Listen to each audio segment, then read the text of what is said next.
Hello my loves, welcome back to my channel, or welcome to my channel. If you are new here, hi, hello, my name is Loey. So I feel like just like a sit down catch up vlog is kind of necessary right now. There is so much going on and so much coming up right now that I cannot wait to share with you guys and vlog and talk all about. But one of the things that I am most excited to share with you is that I am going to Vegas. Finally, this is my little birthday trip, literally a month after my birthday. I'm going with some of my really good friends, and while I am there, I have a whole agenda, some of it being pretty spooky, that I'm going to share all with you guys. I'm going to be getting into all sorts of good trouble on my little birthday weekend a month late. As long as we're going to be talking about that, I thought I would also give a huge shout out to the sponsor of today's video, Good Trouble. If you haven't heard of it, Good Trouble is actually a spin-off of The Fosters, and it is coming up on season 2 on Freeform. Season 1 is available for binge watching on Hulu, but once you're all caught up, make sure to check out season 2 premiering Tuesday, June 18th at 8 p.m. on Freeform. Good Trouble follows two young women, Callie and Mariana's adventures through new adulthood. The show definitely touches on a lot of things, including like sexism in the workplace. They talk about body positivity, which of course you guys know is a subject that I love and hold very near and dear to my heart. And if you didn't watch The Fosters, I feel like you can keep up with Good Trouble just fine. I personally never watched The Fosters, but Good Trouble was obviously really easy to watch, and I am so beyond excited for the second season. In honor of Good Trouble, I thought I would reminisce on a little bit of Good Trouble I got into in my past. Well, I think I'm definitely going to get into a fair amount this weekend in Vegas. There have been many times that I would classify my adventures as Good Trouble, including the time that my brother and I went to a haunted asylum and pretty much got kicked out because we were there after dark. And it was so blatant the way that the police officer just like told us to get the heck out. I hate like confrontation, so I was like shaking, and my brother just thought it was like hysterical that we had been basically told to leave this like super haunted abandoned asylum in the middle of the night. So don't forget to tune in to the season 2 premiere of Good Trouble on Freeform on Tuesday, June 18th. Thank you to Freeform and Good Trouble for sponsoring today's video, and let's get into talking about one of my Vegas plans that I am most excited for. I'm beyond excited to just hang out with friends and have a really good weekend, but one thing that I knew I had to do the minute I realized that I was going to Vegas was stop by Zak Bagans' Haunted Artifact Museum. I'm sure most of you who love the paranormal, who love the creepy and the spooky, already know who Zak Bagans is, but if you do not, he is one of the lead investigators and I think also a producer on the show Ghost Adventures. It's like the longest running ghost hunting TV show out there, and hands down the best. I mean, literally just no questions asked. So I've loved watching him through Ghost Adventures, but actually I think it was like 2 or 3 years ago now that his movie Demon House came out, and this was a film that was based on a super haunted house in the middle of nowhere in Indiana that was so haunted it had been nicknamed the Demon House. And watching that film, it was hands down the creepiest real life ghost hunting thing I had ever watched, but also just hands down one of the scariest movies I'd ever seen. And so definitely from there my interest in him has skyrocketed, and I've been very aware of the fact that he has a haunted artifact museum in Las Vegas, Nevada. The man bought like the most haunted house in all of Indiana to make a movie on it and then demolish it. Like, I would put nothing past him, but obviously a like haunted artifact museum seems right up his alley. Now, he has basically placed in this museum all of the most haunted items from his most haunted locations. He likes to take souvenirs from his locations.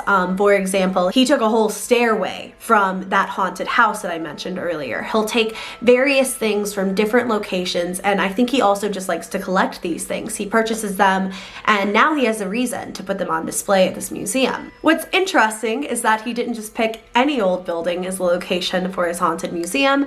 Instead, it is located inside of a 1938, like 11,000 square foot house that is said to have been the site for a lot of dark activity and rituals back in the 70s.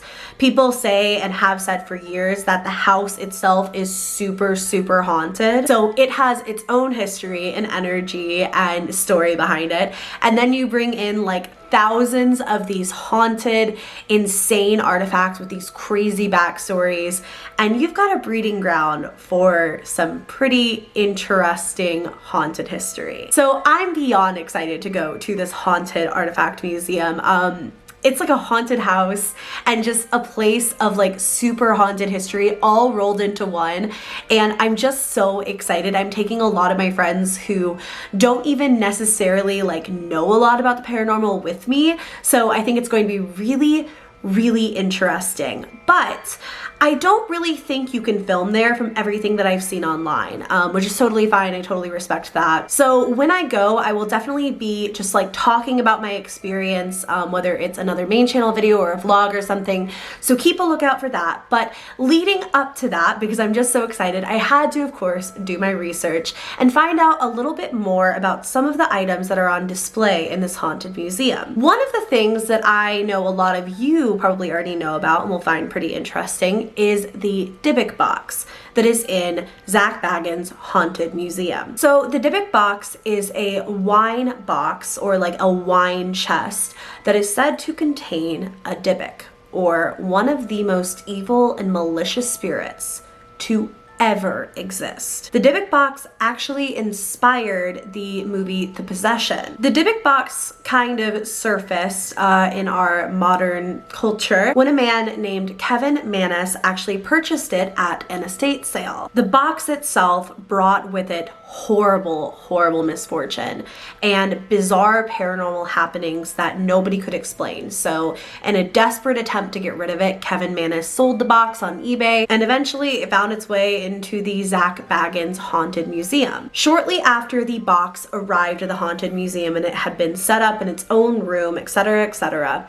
these protruding holes began appearing in the walls, almost like something was trying to break out of the exhibit. Zak, as well as fellow tour guides and people who have taken the tour of the Haunted Museum, claim that they have seen something in a black cloak entering and leaving the exhibit that contains the Dybbuk Box through a closed door. Another particularly terrifying thing in this museum is the entire staircase that was removed from the demon house shortly before it was demolished by Zak Bagans. This staircase literally came from one of, if not the most haunted house in all of America. And while it was being installed into the Zak Bagans Haunted Museum, a group of construction workers on the job actually just walked out due to the activity that they were experiencing and refused to return. One recently notorious exhibit that was actually closed down at the museum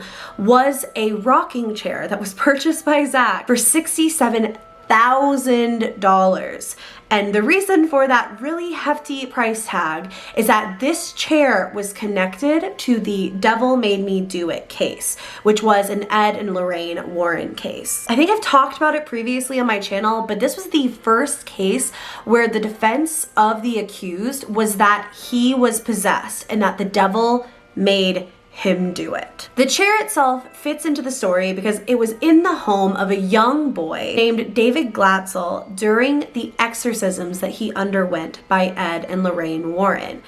This chair had a very interesting pattern of paranormal behavior. Supposedly, the chair would rock on its own, levitate off of the ground, as well as just vanish and then reappear completely on its own.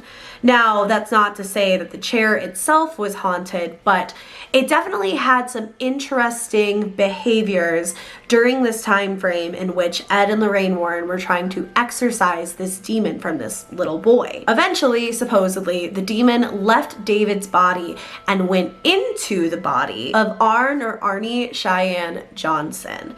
And this is apparently what possessed him to then kill his landlord during a debate. He claimed it was due to demonic possession, and the Warrens supposedly backed him up as well. But this chair became infamous. I mean, this was one of the major paranormal happenings that had happened during the exorcisms of the David Glatzel case. Even Lorraine Warren claimed to see the devil himself sitting in this chair. And so it was sold for a whopping 67 grand to Zak Bagans.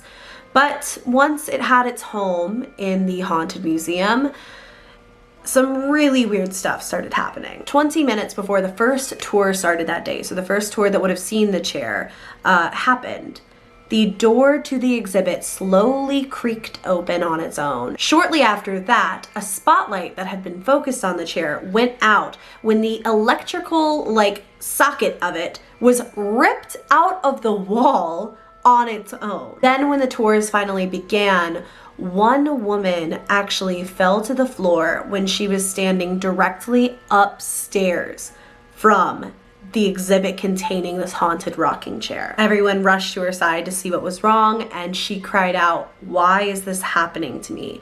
before falling unconscious.